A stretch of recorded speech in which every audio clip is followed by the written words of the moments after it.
Life में अगर आपको कोई भी काम करना है, आपको सिस्टम से काम करना है। मान लीजिए आप हाईवे पे गाड़ी चलाते हैं, वहाँ पे हाईवे पे एक्सीडेंट भी होते हैं, हाईवे पे चालान भी करता है, जांच भी होती है, बहुत सारा प्रोसेस होता है और आप ऐसे निकल जाते हैं तो आप पकड़े जाते हैं, आपका चालान करता है। अगर आपके एक्सीडेंट होता है तो आपके चोट ज़्यादा लगती है क्योंकि आपने हेलमेट नहीं पहन रखा था, आपने किसी चीज़ को फॉलो नहीं किया था। लेकिन अगर आप घर से निकलते हैं पूरी तैयारी के साथ, एक सिस्टम के साथ आप निकलते हैं घर से, जैसे कि आपके पास डीएल भी है, आपके पास बीमा भी है, गाड़ी के पूरे कागज आपके पास हेलमेट भी है, तो आप जब निकलते हैं तो अगर आपके एक्सीडेंट होगा तो आपको चोट कम लगेगी। अगर आप कोई चेकिंग होगी तो आप वहाँ पे जांच के अपने कागज दिखा कर वहाँ से छूट के आगे बढ़ सकते हैं।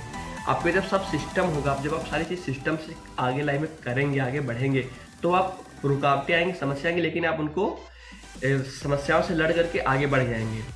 इसी प्रकार से जैसे मैंने हेलमेट का आपको एग्जांपल दिया, बाइक का एग्जांपल दिया, ये सारी चीज़ें अगर आप जैसे अपनी लाइफ में पढ़ाई करते हैं, आप नौकरी की तैयारियां करने जा रहे हैं, तो अगर आपने पूरी तैयारी कर रखी है पहले से तो आपको समस्या नहीं आएगी। अगर समस्या आएगी तो आप उससे निपटने की आपके अंदर क्षमता होगी।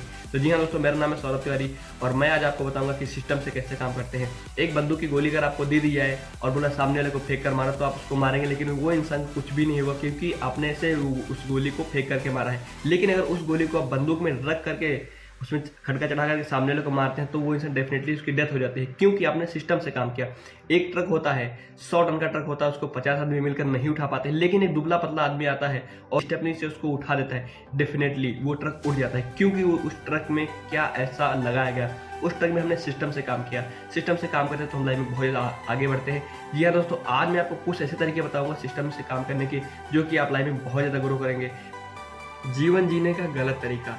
जब कोई समस्या आती है तब हम उस समस्या से लड़ते हैं, जब समस्या आती है तब हम लोग कमज़ोर हो जाते हैं। आजकल के लोग इसी चीज़ को फॉलो करते हैं, इसीलिए कुछ लोग आगे नहीं लाइन में बढ़ पाते हैं और अपनी किस्मत को कोसते रहते हैं, मेरी किस्मत खराब है, मेरे साथ ऐसा क्यों होता है। लेकिन उन्होंने कभी ये नहीं समझा कि समस्या को आने से पहले उससे कैसे निपटा जाता है। फॉर एग्जाम्पल मैं आपको बता दूँ, जब कोई समस्या नहीं होती तब हम लोग स्ट्रॉन्ग होते हैं। अभी हमको कुछ ऐसी समस्याएं जो लाइन में आएंगी, मुझको पता है, उनका हम लोग को हल पहले से ही निकाल लेना चाहिए, हल उनका कर लेना चाहिए। मतलब मेरे शादी 2 साल के बाद होगी और उसके 1 साल के बाद एक बच्चा होगा, तो अब बच्चा होगा तो उसका खर्चा बढ़ेगा, एजुकेशन, पढ़ाई लिखाई, कपड़ा, दवा पानी, बहुत सारी ऐसी समस्या हम लोग को आएंगी।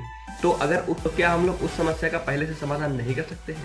जब वो समस्या आएगी तब हम उस चीज़ का समाधान करने जाएंगे और तब हम कमज़ोर होंगे, परेशान होंगे, हम लोग बहुत सारी दिक्कतों का हम लोग सामना करेंगे। यही लोग कर रहे हैं, इसीलिए बहुत आपकी लाइफ कॉम्प्लिकेटेड होती जा रही है। मेरे भाई, इस चीज़ को समझो, आप लोग समस्या को समझो, क्या समस्या आगे आने वाली है और उसका निवारण करने के लिए तैयार हो, स्ट्रॉन्ग बनो, पावरफुल बनो। समस्या कोई छोटी बड़ी नहीं होती है, वो हम लोग अपने माइंड में सिर्फ क्लियर करते हैं। हमारी उंगली में लकड़ी की फांस लग जाए तो फांस हमको दर्द करती है और दर्द करती रहती है जब तक मैं उसको नहीं निकालता हूँ, लेकिन जब मैं उसको निकालूंगा तो थोड़ा दर्द बढ़ेगा। तो लाइफ में भी ऐसे होता है, जो समस्याएं हमारे पास होती हैं उस समस्या से हम लोग निपटते नहीं, उस समस्या को बड़ा होते जाते हैं। अगर जो फांस लगी हुई है, अगर मैं उसको नहीं निकालूंगा तो वो पक जाएगा, उंगली शायद काटने तक का टाइम आ जाए, लेकिन जब मैं फांस निकालूंगा थोड़ा दर्द एक्स्ट्रा होगा, लेकिन वो जीवन भर के लिए मेरी फांस निकल जाएगी। इसी प्रकार से अगर आपकी लाइफ में समस्याएं आ रही हैं तो उन समस्याओं से निपट कर उनको खत्म करिए, उन समस्याओं को बढ़ाइए नहीं। जैसे कि ये फांस गड़ी है तो मैं इसको नहीं बढ़ाना चाह रहा हूँ क्योंकि उंगली काटी जा सकती है। इसी प्रकार से समस्याएं बहुत बड़ी हो सकती हैं। छोटी छोटी समस्याओं का अगर निवारण करते चलेंगे तो लाइफ में बहुत सारी समस्याओं का हम लोग निवारण कर देंगे और लाइफ अच्छी तरीके से हम लोग जी लेंगे। जी हाँ, इस वीडियो में इतना ही, मिलते हैं नेक्स्ट वीडियो में, तब तक के लिए जय हिंद, जय भारत।